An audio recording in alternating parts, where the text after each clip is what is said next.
से ठीक है फिर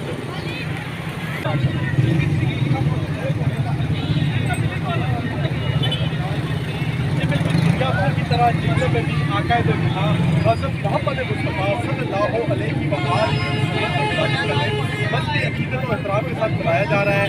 जेहलम में पहला जुलूस इलाका ईदगाह से बरामद हुआ, जहाँ पे कबूतर फिजा में आज़ाद किए गए।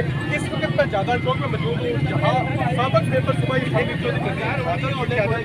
पिछला कई सालों से घोड़ों में जुलूस निकाला जाता है। हमारे साथ साबिक़ मेंबर सूबाई असम्बली मौजूद है। इस रवायत की वजह क्या है? चलो साइकिल आ जाना घोड़ा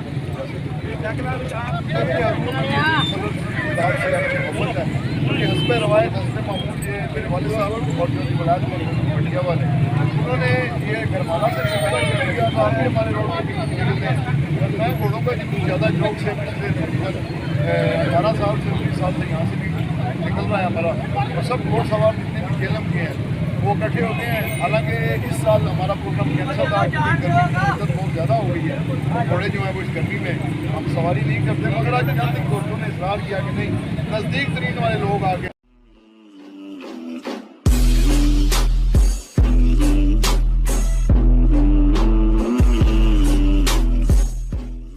नाजरीन, अगर आपको हमारी ये वीडियो पसंद आई है तो बेल के आइकॉन पर क्लिक करें। मज़ीद अच्छी मालूमाती वीडियोस देखने के लिए हमारे चैनल को ज़रूर सब्सक्राइब कीजिएगा। देखते रहिए पाल।